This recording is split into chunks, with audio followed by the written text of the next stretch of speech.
So, have you ever wondered what really separates a true expert from, well, from an amateur? It's not just that they've practiced more or that they know more facts. Nope. There's a secret tool they use, a completely different way of seeing the world that lets them perform at a whole other level.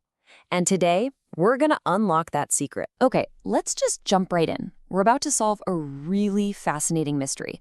What is this invisible framework that lets an expert see things that the rest of us are completely blind to? Seriously, get ready, because understanding this can totally change how you learn. Well, pretty much anything. To really get to the bottom of this, let me tell you a story. It's about a football coach, a guy named Ian Munro. And look, this guy isn't just a casual fan.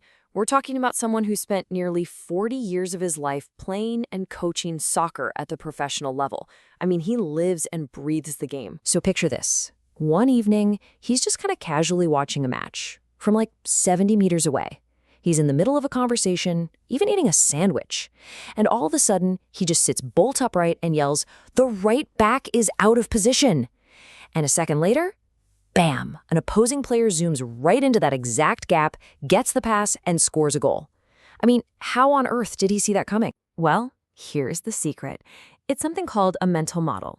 See, in his head, Monroe had this perfect, crystal clear blueprint of what a defense is supposed to look like. He even described it as a saucer, that tilts and shifts depending on where the ball is. So his brain wasn't just watching the game. It was constantly comparing what was happening on the field to this perfect map in his head. And the instant that right back drifted, it was like a huge alarm went off.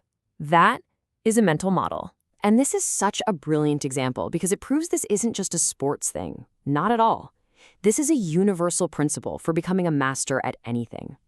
Experts in every single field rely on these powerful internal blueprints to guide what they see and how they act. For instance, think about a master carpenter.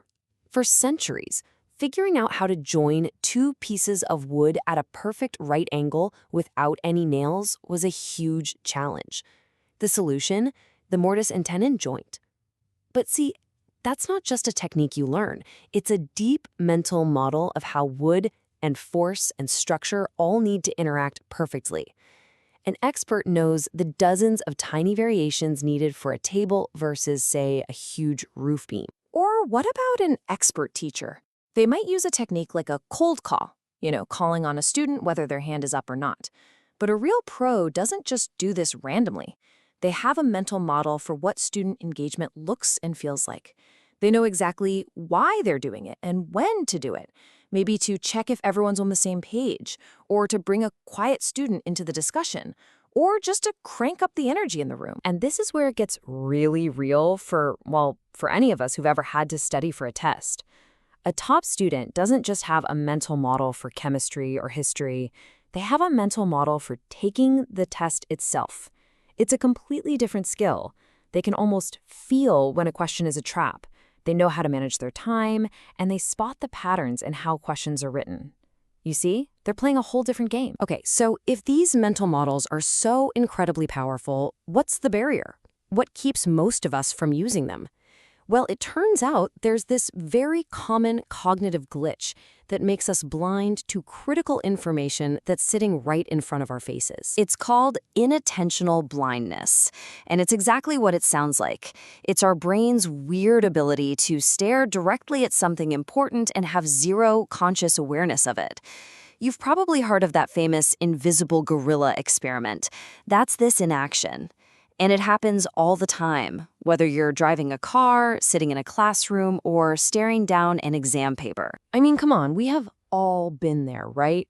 You get a test back, and you realize you missed one single crucial word like not or except that completely flipped the meaning of the question. You looked right at it, but you didn't see it. That's inattentional blindness right there. You missed it because you weren't looking for it. So the crucial point is this. How do you fight this blindness? You have to make the unexpected expected. The researchers who studied this, Christopher Chabreze and Daniel Simons, said it best. The best way to see well is to know what to look for.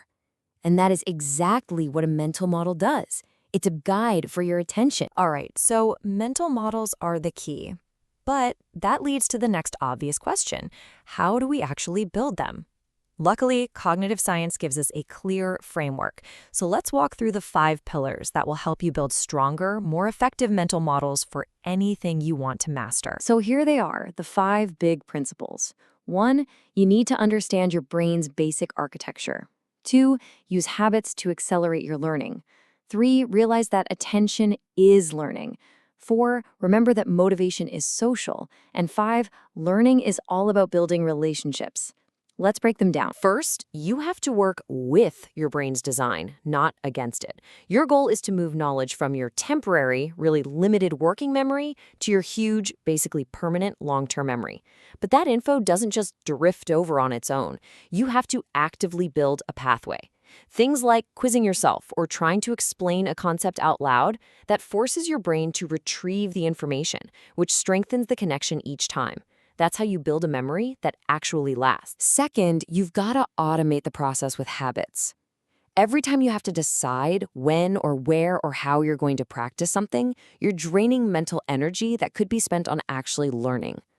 By building a consistent ritual, same time, same place, same little warm-up, you put the whole process on autopilot. This frees up all your brain power to focus on what really matters, building and refining that mental model. Pillar number 3 is probably the most fundamental of all. What you pay attention to is what you learn, period. Your focus is like a spotlight, and only the information that's lit up by that beam gets encoded into your memory. Multitasking? It's a myth. It just shatters your attention and completely sabotages your learning.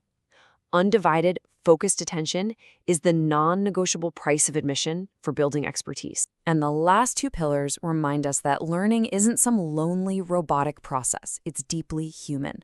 So number 4, motivation is social. We're wired for connection.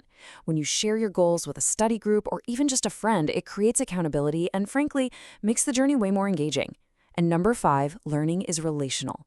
This just means get curious. It means treat your mistakes not as failures, but as really valuable data that helps you update and correct your mental map. So the expert's secret is out. It's all about these powerful internal maps they've built through focused, deliberate practice. The real question now is for you. What is the most important skill or subject or challenge in your life right now? What is the expert's map, the mental model for that challenge? Think about it, and then start building it today.